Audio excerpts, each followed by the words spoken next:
Olá, nós estamos iniciando mais uma série de entrevistas sobre o workshop A Descoberta do Brincar e Contar Histórias Terapêuticas. Eu sou a Mária Rocha, jornalista, e vou estar com vocês no programa desta noite. Você pode acompanhar este programa pelo Viva e Eduque, canal 897 da Sou TV, pelo aplicativo Viva e Eduque, que você pode baixar na loja de celulares da Android e iOS, e também pelo canal do YouTube da Associação Viva e Deixe Viver.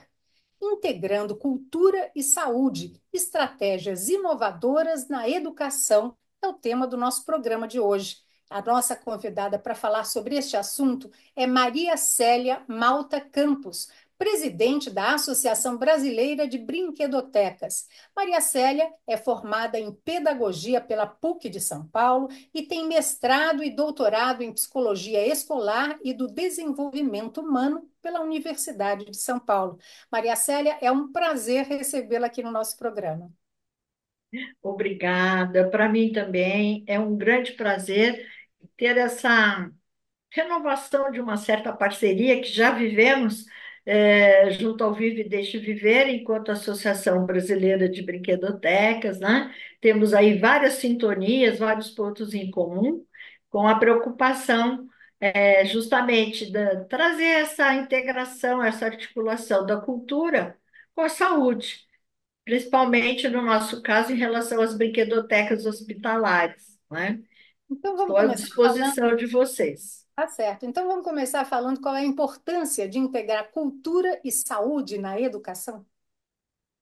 Então, a gente tem assim uma visão, eu parto da posição, viu, Amália, da psicopedagogia, porque além de pedagoga, eu sou especialista e trabalhei décadas na psicopedagogia, né?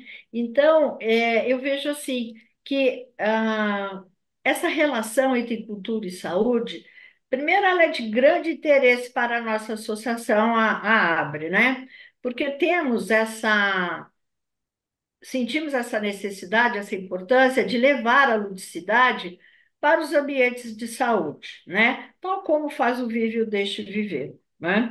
Mas pensando na educação, eu entendo que integração é uma palavra-chave para se pensar projetos educacionais, dentro e fora da escola, ou seja, em ambientes de educação formal, né, escolares, ou em outros ambientes, como é, por exemplo, o ambiente da saúde, o ambiente da brinquedoteca, onde ocorre uma educação informal, né?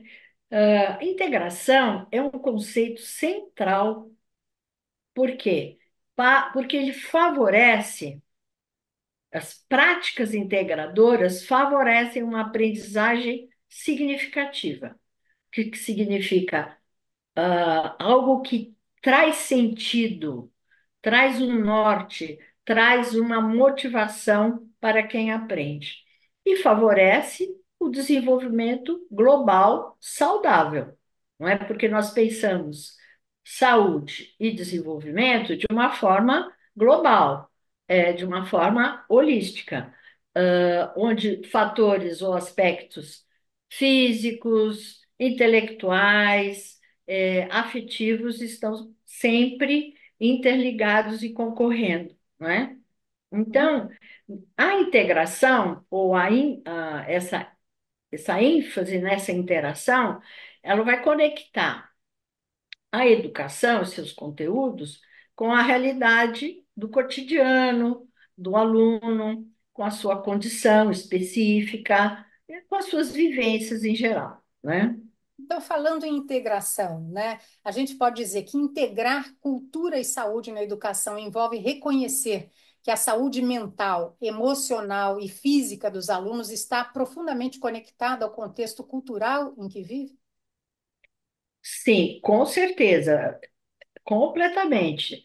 É, veja bem, o ambiente físico, o ambiente social, ambos afetam grandemente as condições da saúde global de cada pessoa. Um pequeno exemplo, e muito atual, muito presente na vida de cada um de nós.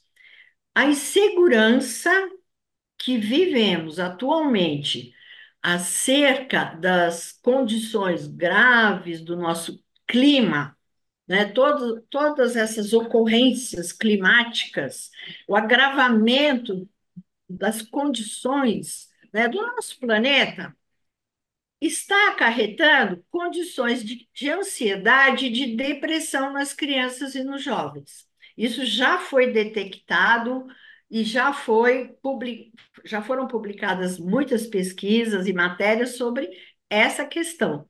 Então, veja, algo que é de ordem do ambiente físico afetando algo que é da ordem do psíquico, não é? Do emocional, não é? Então, nós não podemos pensar em coisas separadas, ou justapostas. Tudo está intimamente relacionado e conectado. O ser humano é um ser cultural por excelência. A vivência dele, seja ele em relação ao clima, ele em relação à educação, à aprendizagem, todas as suas conexões e percepções, elas são marcadas pela cultura. Então, é totalmente interligado. Agora eu te pergunto, como a diversidade cultural influencia a percepção e prática da saúde em diferentes comunidades? Então, essas questões da diversidade são bastante discutidas, ultimamente, né? A percepção do que seja saudável, do que seja saúde e práticas em relação à saúde, pode ser na alimentação, na higiene, em vários setores, a gente pode pensar assim. Então, são conceitos de saúde, de bem-estar, não é? São conceitos que são produções culturais. Como eu havia dito antes, tudo em nós é cultural. Nós vivemos na relação com o mundo, com a realidade, marcados pela nossa cultura de referência. Então, como nós nos entendemos saudáveis ou doentes, tem a ver com isso também. E podemos dizer que as comunidades tradicionais, comunidades rurais, têm práticas intuitivas, né? Ligadas ao simbólico, ligadas à relação com o divino também, e apoiada em vínculos pessoais muito estreitos nessas comunidades e com as suas práticas de saúde. Uhum. E essas são muito diferentes das comunidades urbanas, porque nas comunidades urbanas a população é mais orientada por uma ciência médica, que tem um caráter experimental, mais positivista, não é? Porém, para ambas, os diferentes tipos de comunidade, sentir-se integrado, sentir-se valorizado, sentir-se ativo na comunidade, tem sido reconhecido como um fator de manutenção de saúde. Esse é o ponto comum que eu vejo. Então, existem vários benefícios que são observados em alunos de diferentes origens culturais, quando suas culturas são reconhecidas e valorizadas no ambiente escolar? Olha, ótima pergunta, sabe por quê? Do ponto de vista da psicopedagogia, ter uma identidade fortalecida e reconhecida é o ponto de partida para o aprender, para uma aprendizagem saudável, né? Então, reconhecer a origem, as referências culturais de cada um dos alunos numa escola é como, poderíamos dizer assim, que é como um meio de prevenção de problemas de aprendizagem. Eu já vi muitos casos em que as dificuldades de aprendizagem ou a recusa ao aprender de um aluno tinha íntima relação com ele se sentir excluído daquele meio, não reconhecido, pelo modo como ele se vestia, pelo modo como ele falava, pelos costumes da família, uma série de questões desse tipo, não é? Então, reconhecer as diferenças pessoais dos alunos, saber valorizá-las, são ações positivas para uma aprendizagem saudável e para uma prevenção de possíveis problemas, não só de aprendizagem, problemas também de conduta, né, de conflitos interpessoais que nós observamos na escola com muita frequência. Então, com tudo isso que você está falando para a gente, nós podemos dizer que a fusão entre cultura e saúde pode criar ambientes educacionais mais inclusivos, que não só promovam o aprendizado acadêmico, mas também o desenvolvimento pessoal e social dos alunos. Sim, sim, com certeza. Eu vejo assim que são aspectos de um mesmo processo, né? O desenvolvimento é um processo global. Então, eu entendo que o fato principal que está aí posto é nós entendermos a interdependência que existe entre os diferentes fatores do crescimento, né? Tanto o físico, como o mental, como o emocional, né? E a subjetividade que tem a ver com a identidade, como eu coloquei antes, né? O reconhecimento da subjetividade, eu entendo que são os fatores que levam a um sucesso no processo de ensino-aprendizagem. Então, reconhecer as diferenças culturais, trazer a inclusão e a integração social, sim, é fator de promoção do aprendizado, do desenvolvimento social do aluno, né? Quem divide e separa a dinâmica humana, muitas vezes, é o sistema de ensino. Essa é a fonte, eu vejo, de vários problemas ou dificuldades que ocorrem, na educação, na sala de aula. Levando em conta a sua experiência educacional, que é bastante grande, é possível pensar em abordagens no contexto da educação que conectam elementos culturais à promoção da saúde? Você teria alguns exemplos assim de estratégias já utilizadas para essa integração? Veja bem, eu tenho experiência em trazer oficinas de jogos para a sala de aula e capacitar professores numa dinâmica de supervisão para a aplicação de jogos em grupo, é, em salas de Fundamental 1, né? Educação básica, Fundamental 1.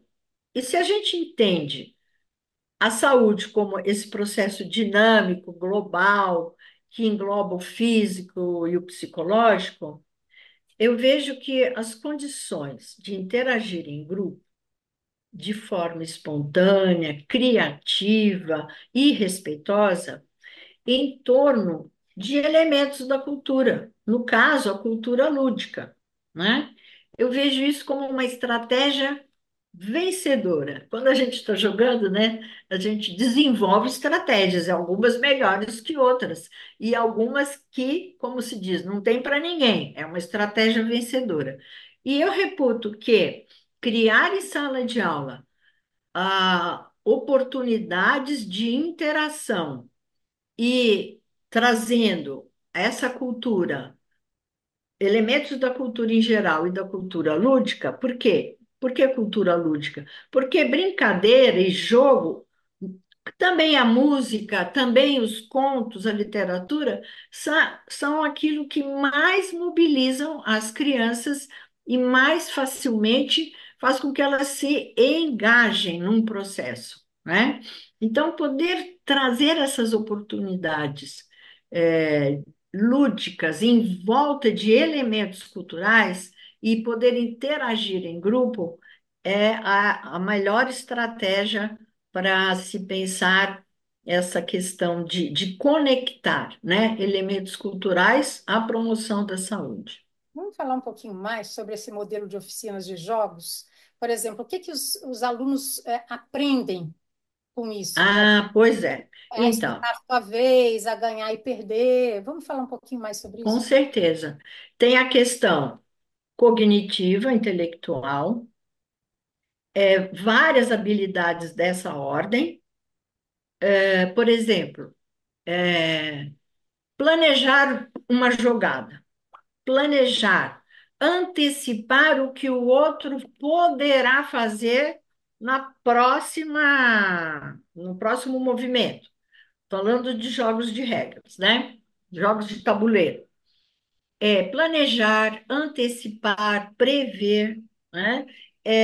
Aprender com o erro, portanto, lidar com a frustração e ver o erro como algo positivo que ensina, são questões básicas até para o resto da vida, né? Uhum, E atitudes, então, habilidades cognitivas e também atitudes, baseadas em valores.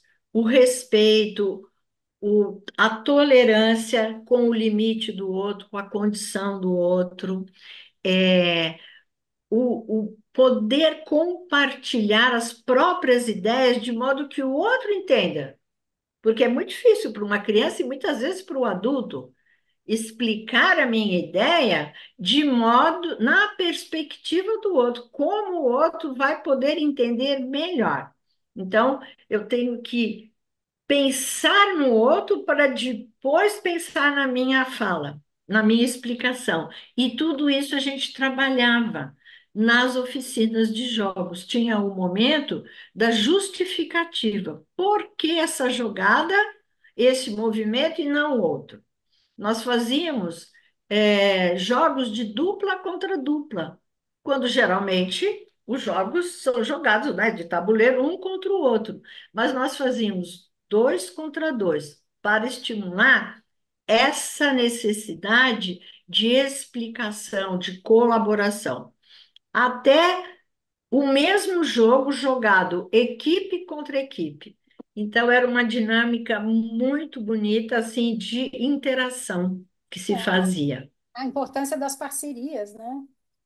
Exatamente, exatamente. Né?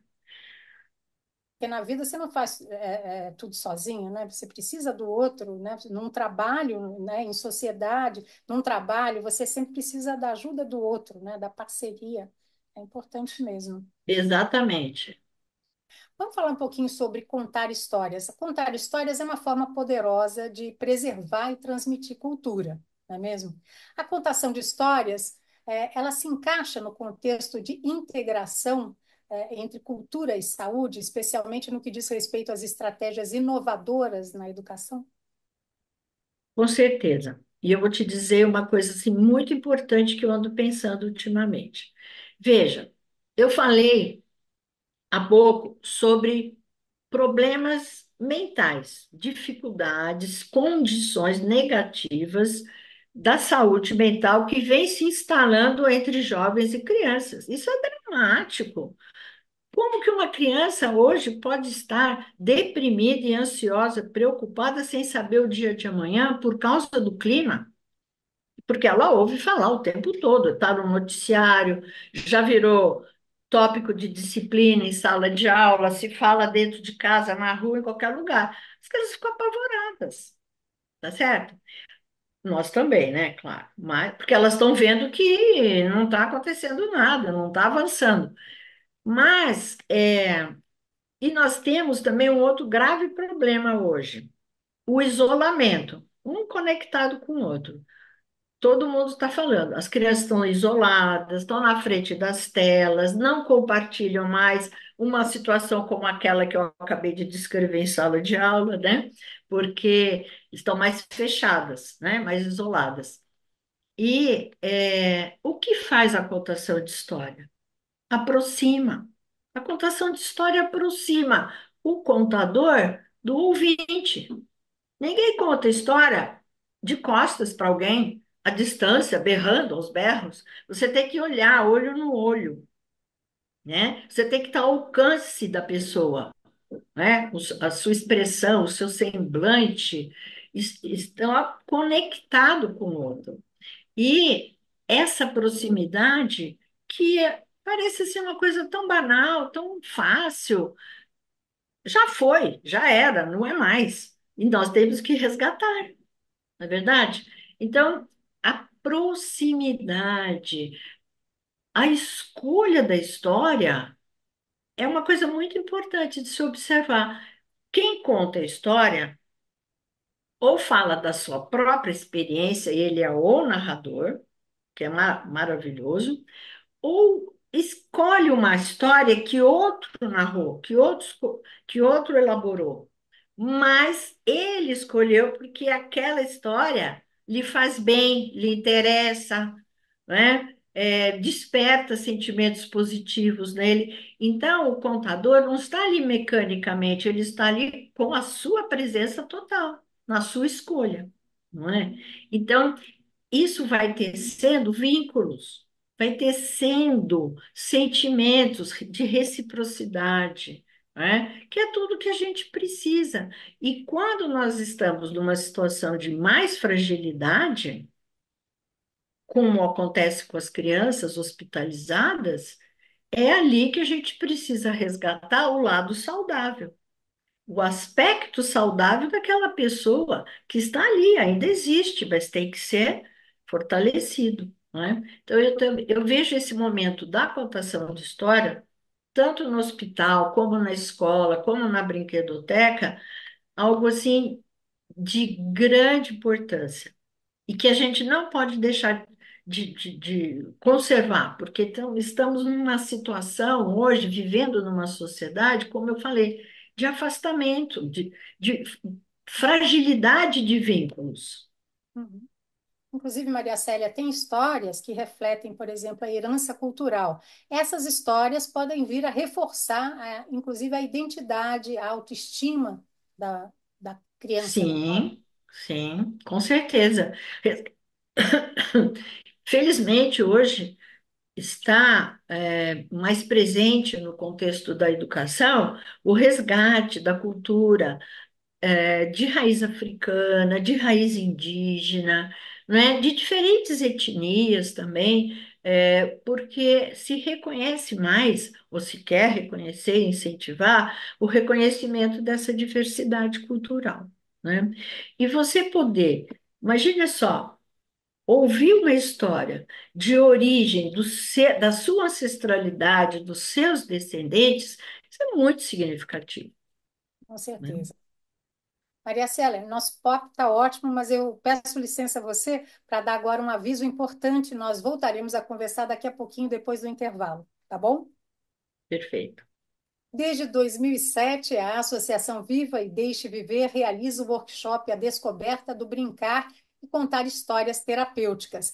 É um evento que tem como objetivo trazer ao debate a saúde mental, em especial em crianças e adolescentes. Patrocinado pelo Instituto Helena Floresbal e realizado pela Associação Viva e Deixe Viver, este ano o evento ocorrerá em São Paulo, no dia 19 de outubro, no auditório da Escola de Enfermagem da USP.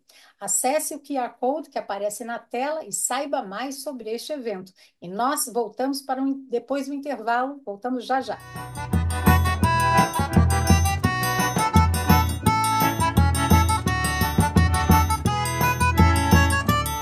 A Domingueira é o seu encontro com a fantasia e com a magia. Aqui você encontra histórias que despertam a sua imaginação. É nas manhãs de domingo. Confira a programação e venha se divertir com a gente. Nós voltamos com um programa de entrevistas sobre o workshop A Descoberta do Brincar e Contar Histórias Terapêuticas. Nós estamos conversando hoje com a pedagoga Maria Célia Malta Campos. Maria Célia, você tem uma experiência na área de educação e em psicopedagogia, com ênfase em avaliação e desenvolvimento do potencial de aprendizagem, atuando principalmente nos seguintes temas: processo de aprendizagem e desenvolvimento, cognição, jogo, didática renovada e problemas de aprendizagem. Vamos falar um pouquinho desse último, problemas de aprendizagem? Quais são os principais? Eu diria que o principal não está na criança. sempre foi uma luta para mim é, promover o reconhecimento na família e na escola de que é a relação com o ambiente que repercute no processo de aprendizagem da criança e promove um fechamento. Ela se fecha. A criança vem muitas vezes classificada, e é classificada mesmo. Já vem até com o diagnóstico pronto de que ela tem uma deficiência mental ou uma dislexia, essas coisas assim que as pessoas gostam de falar. É, e às vezes você vai ouvir, você vai percebendo o processo de vida daquela criança, as relações que se estabelecem no seu meio de referência familiar, da sua comunidade, e você vai percebendo que ou ela é muito deslocada, anda pela periferia da coisa. Portanto, ela também se vê na periferia das relações de ensino-aprendizagem, a dificuldade de estabelecer vínculos com segurança, com confiança, já foi meio que detonada lá atrás, né?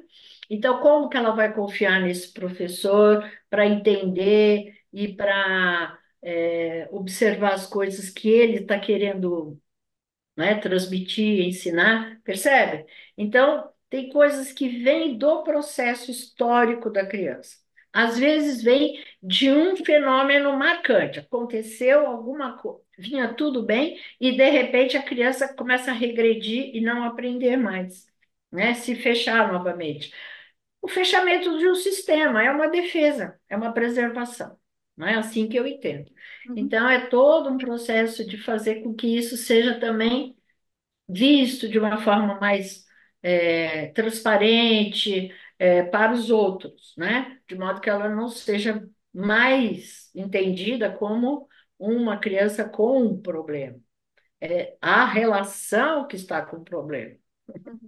Que bom que esse entendimento mudou, né? Na minha época era completamente diferente, né? Não se tinha essa preocupação em entender o aluno como um indivíduo que tem problemas, que sofre, que é isso, né?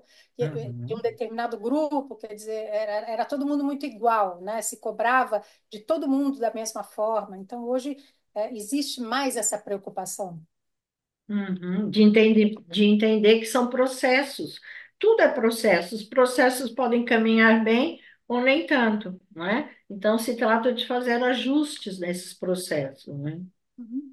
Bom, continuando aí o nosso tema, do programa de hoje, como é que a integração entre cultura e saúde pode ser promovida em currículos educacionais? Existe uma área interessante da saúde, e agora estou falando da saúde, minhas colegas que atuam na saúde são enfermeiras, são psicólogas da saúde e brinquedistas também, e que existe todo um campo que se chama educação para a saúde, tá? Então, muitas vezes as brinquedistas, todas essas equipes multidisciplinares que atendem crianças e jovens, desenvolvem projetos de caráter lúdico para, com isso, facilitar o acesso a certos conhecimentos importantes para a preservação da saúde, a prevenção de questões, por exemplo, crianças que têm problemas crônicos de saúde, ela precisa aprender a se cuidar, porque ela vai levar esse problema para a vida, né? Tipo, né? Agora, dentro da educação, eu penso assim, existem inúmeros temas transversais que precisam ser desenvolvidos e já são estimulados a ser abordados, né, na sala de aula em relação à saúde partindo só do meio ambiente, né? Isso que nos engloba a todos no planeta, né? Então, a saúde vista no planeta, o ar, a terra, a água, como é que anda a saúde desses elementos? Porque são elementos vivos, como nós, né? É a saúde do ar que nós respiramos, da água que bebemos, do alimento que ingerimos, né? São elementos vivos, como nós, então nós temos que prestar atenção neles e em nós. Então, vejo assim, a cultura entra através, no meu ver, o maior facilitador é o lúdico. Então, através da cultura lúdica, que vem pela contação de histórias, pelas narrativas, né? Que vem pelas músicas, pela musicalização, e que vem pelas brincadeiras e jogos, são as estratégias, como eu já disse, melhores para aliar, trazer, né, elementos da cultura apoiando os conhecimentos da saúde. Aí, na parte de conhecimentos, de informação e de práticas saudáveis de prevenção da própria saúde, né? Vamos falar um pouquinho. Agora, a gente também sabe, né, Amália, que isso que nós já meio que já conversamos. A saúde, ela integra o físico, o mental e o emocional. Então, ser reconhecido na sua cultura, poder se expressar de acordo com a sua cultura e interagir com culturas diversas é fator de saúde nesse sentido global, Uhum. né? Fala mais um pouquinho sobre os benefícios específicos de integrar práticas culturais nas estratégias de saúde pública. Há exemplos de casos bem-sucedidos? Passa assim pela sua cabeça? Vem algum agora? Não tanto, porque a minha relação com os ambientes de saúde é muito através do testemunho das colegas, como eu disse. Desculpa. Então, eu vejo assim, mas elas sabem aproveitar através das músicas, das histórias e das brincadeiras, aproveitar esses elementos para passar mensagens positivas em relação à educação para a saúde, né? É assim que eu entendo, Amélia. Agora, um exemplo pontual nesse contexto da saúde, eu não saberia, mas nós temos inúmeras publicações a respeito de experiências desse tipo, De que tanto maneira, na associação como na literatura em geral. de que maneira a arte pode atuar como um agente transformador na promoção da saúde, na sua opinião? Olha, que pergunta. Isso daí dá assim um curso, viu? Dá um curso inteiro. Mas eu penso assim, Amália, toda a produção simbólica e arte, histórias, narrativas, né? Elas trazem, elas aliam a subjetividade, o meu mundo interior, ao mundo exterior, ao que está fora e o que está dentro. A arte faz o quê? Ela projeta para fora aquilo que é sentimento, que é experiência interna, que é vivência interna. Assim eu me comunico pela arte, né? Ao fazer isso, eu projeto no mundo, o outro vê.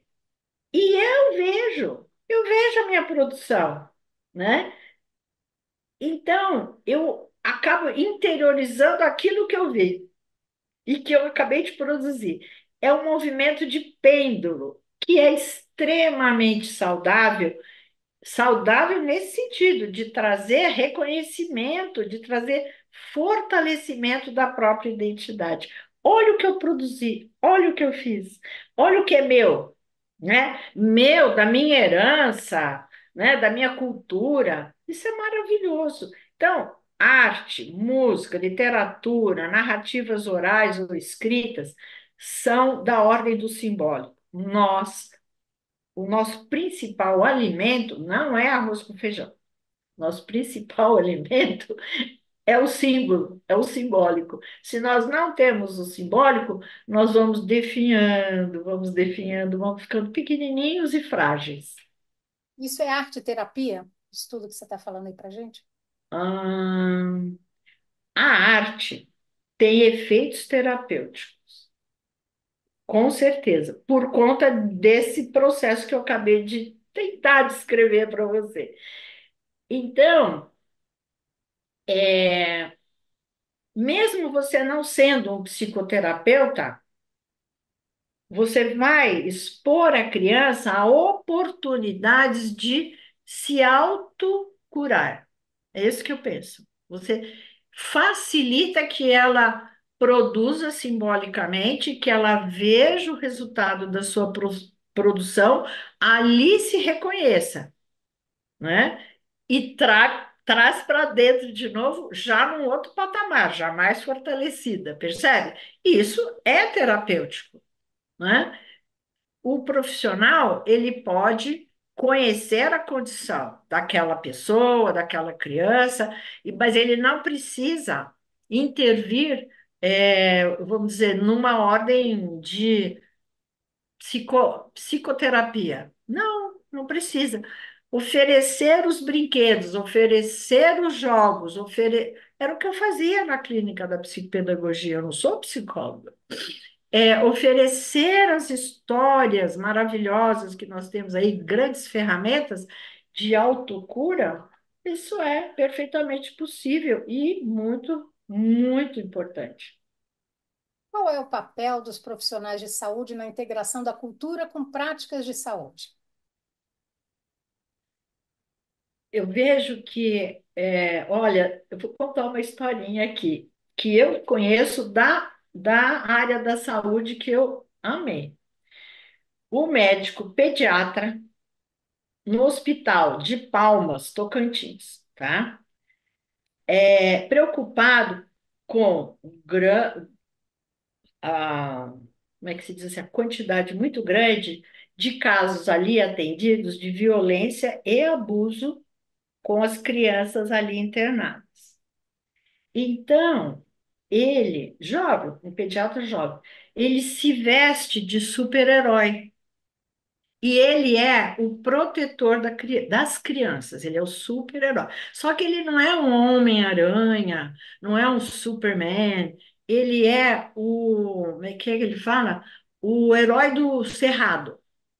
Ele dá os nomes, assim, para o personagem dele, como algo que é dali, da região, que as crianças conhecem, né? Ou ele é o doutor, aí ele dá o nome de um animal que é da região.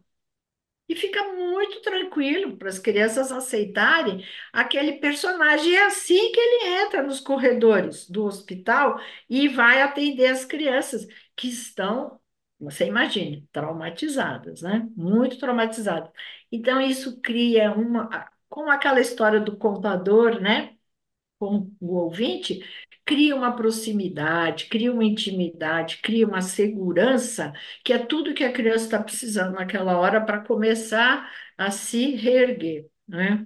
E ele faz isso, ele entra nos corredores de bicicleta, pedalando uma bicicleta e todo caracterizado com máscara, com capas, né? E ele é o herói do Cerrado. Bom Ele está exemplo, trazendo elementos da cultura, facilitando a relação com a criança. com certeza. Bom, Maria Célia, nós vamos fazer mais uma pausa nessa nossa conversa e voltamos em instantes depois do intervalo. A Associação Viva e Deixe Viver é uma organização que, desde 1997, desenvolve seu trabalho em quatro frentes: voluntariado, saúde, educação e cultura. Todas as frentes são promovidas a partir da ferramenta milenar de contar histórias. A Viva oferece diversos cursos em formação lúdica e forma voluntários para a atuação como contadores de histórias em hospitais. Acesse o site pelo QR Code que aparece aqui e conheça mais sobre essa prestigiada associação. Nós vamos para mais um intervalo e voltamos já já. Seja conhecendo dinossauros ou princesas, as histórias têm o poder de transformar a vida de uma criança. É o que eu faço em meus livros e o que você também pode fazer sendo voluntário na Viva e Deixe Viver, através da contação, levando educação, cultura e bem-estar para crianças e adolescentes hospitalizados. Para continuar esse trabalho, precisamos da sua ajuda. Seja um contador ou apoiador. Viva e deixe viver. O que a gente faz, conta. A melhor história é aquela que se aprende contando. Seja um apoiador da associação Viva e Deixe Viver. Acreditamos que o poder de uma boa história é capaz de humanizar as áreas da saúde e educação. Acesse o nosso site e venha promover o hábito da leitura, cultura, lúdico e criativo.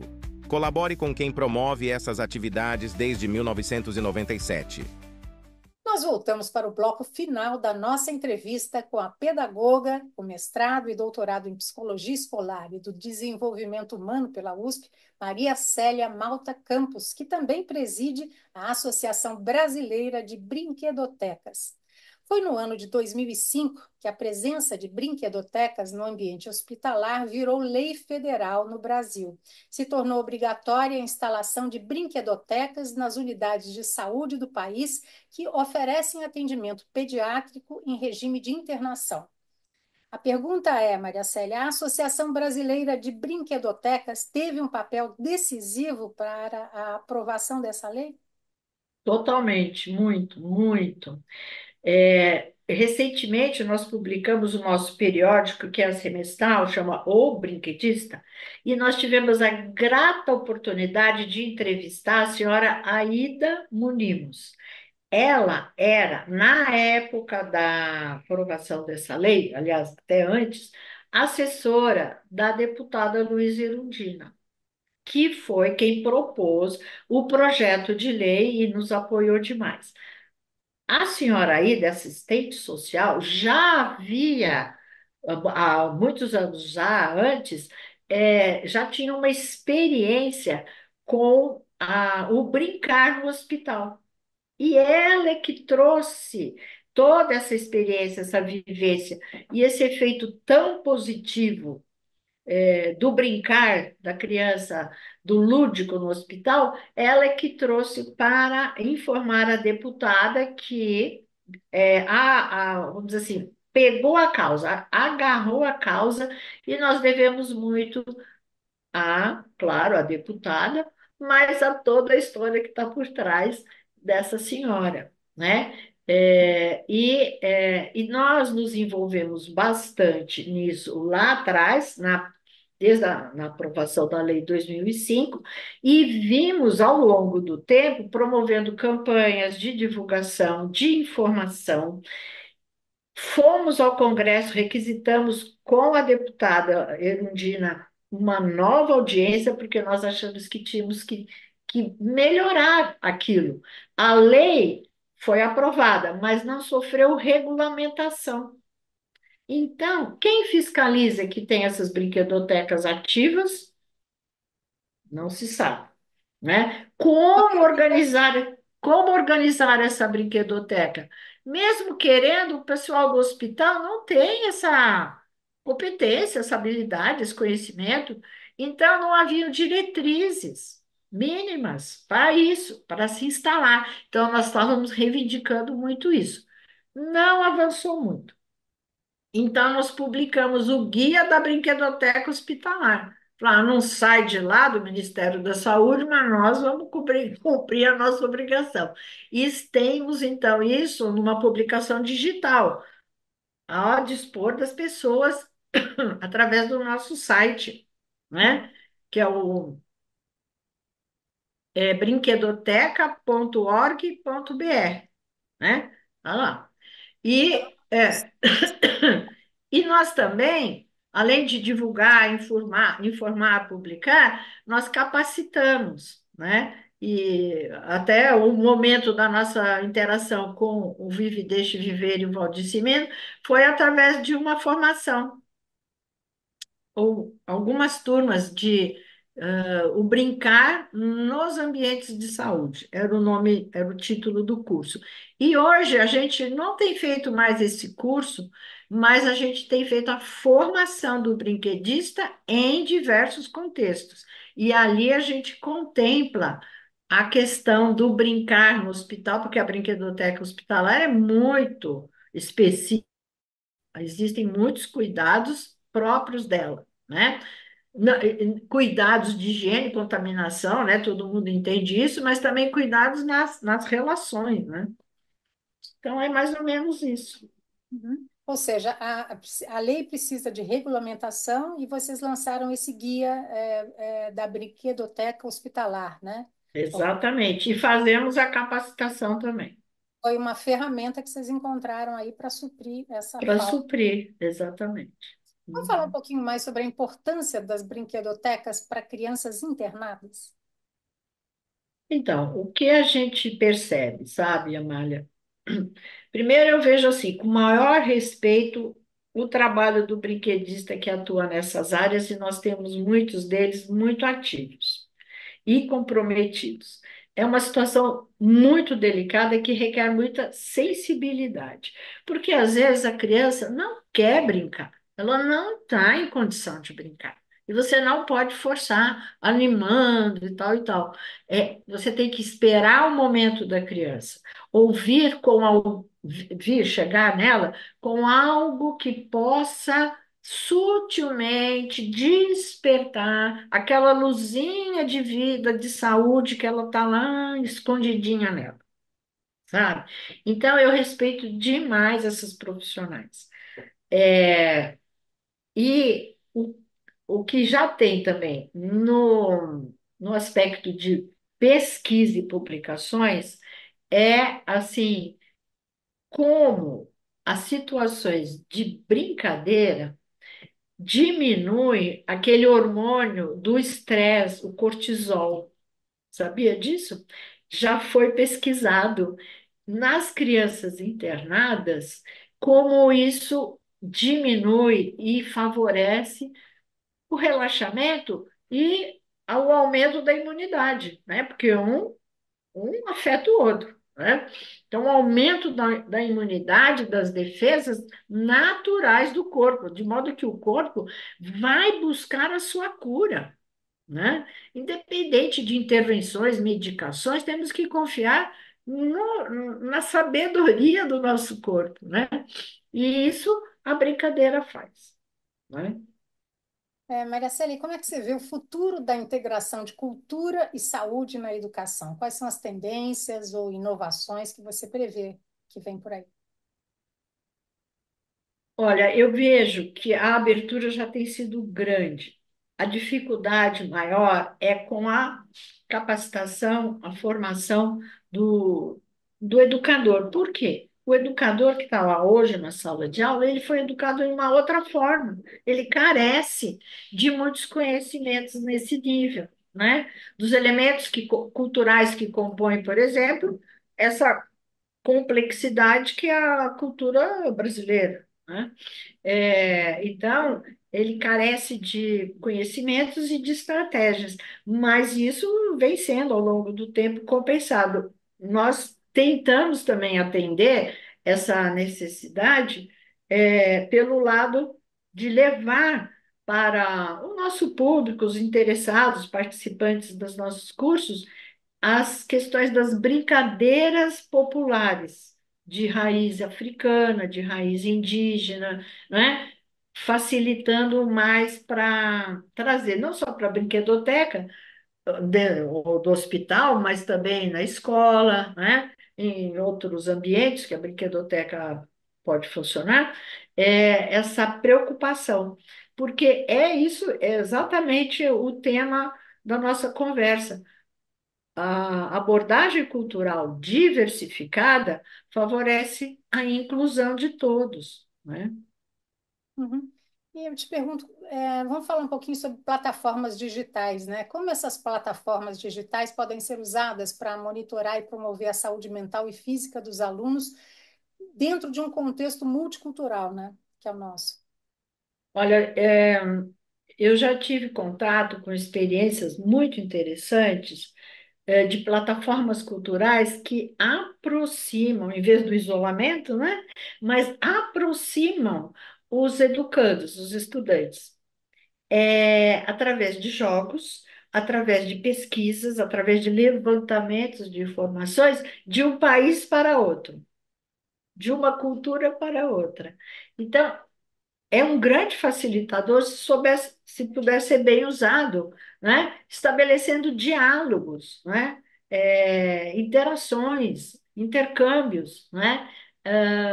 Então, existem competições, né? Quiz, né? Sobre determinados assuntos, e aí os jovens se empolgam, né? Porque tudo que eles gostam é por aí mesmo, né? Competir, interagir e tal. E é uma ferramenta positiva. Eu não sou, vamos dizer assim, xiita em dizer não, tela não dá, não tem condição. Eu adoro, dou aula online, nossos cursos são online hoje em dia, né? E nós acessamos. O Brasil é um continente, é uma coisa enorme. Então, hoje nós temos participantes do Pará, do Amazonas, do Rondônia, pessoas que jamais poderiam estar aqui junto a nós, que estamos em São Paulo, né? E nós facilitamos esse acesso todo. E existem esses exemplos que eu estou citando para vocês, de plataformas, que você interage através de jogos ou de uma forma mais direcionada para a educação entre países, entre escolas de diferentes países. Uhum. E quais as melhores práticas para garantir que essas tecnologias sejam acessíveis e relevantes para todos os alunos? As melhores práticas para garantir que isso seja acessível. Aí os recursos são da estrutura do sistema, né? O sistema escolar, seja público ou privado, precisa facilitar esse acesso. Os professores precisam ser capacitados para saber lidar com essa tecnologia. Então, é toda uma arrumação para que esses intercâmbios aconteçam, né? E, mas para que não haja improvisação e sucesso, se garanta o sucesso do projeto. Mas é viável, é totalmente viável. E uma última pergunta: quais são os recursos ou treinamentos que são essenciais para educadores que desejam integrar cultura e saúde na educação de uma maneira eficaz? Eu diria, puxando a sardinha para o meu lado, que é o conhecimento de um aspecto da cultura, que é a cultura lúdica. Conhecer jogos da sua própria realidade cultural, jogos de diferentes etnias, a história dos jogos, né? Da onde veio, quem jogava, em que lugar se faz isso, etc, etc. É um porta-voz da cultura, né? E dessas diferenças, Outro dia, o meu filho, que está lá na África agora, no trabalho, tirou uma foto de um jogo. Ele falou: Mas que jogo é esse, mãe? Pedro, é o Mancala. Mancala é o jogo mais comum, conhecido e adorado na África. Todos os países africanos jogam Mancala, né? Que simboliza uma semeadura, sementes, né? É um jogo muito interessante, há altos campeonatos e tal, os imigrantes lá levaram para a França, aí lá todo mundo joga mancala, tem campeonato de mancala, e os africanos são campeões, né? Não precisa nem dizer, porque eles já, desde pequenos, jogam, né? O tal jogo. Então é isso, é conhecer a história do jogo, que o jogo está impregnado de marcas daquela cultura, cada jogo. Bom, Maria Célia Malta Campos, infelizmente o nosso tempo acabou, mas foi um prazer enorme receber você aqui no nosso programa. Muito obrigada. Obrigada, obrigada. Sempre às ordens. Sucesso para vocês. Vamos chamar outras vezes. Obrigada. E os nossos agradecimentos a você também que nos acompanhou até aqui. Um agradecimento especial ao Instituto Helena Floresbal, patrocinador do 17º Workshop A Descoberta do Brincar e Contar Histórias Terapêuticas, do qual essa entrevista faz parte, com realização da Associação Viva e Deixe Viver. Uma boa noite para você e muito obrigada pela atenção.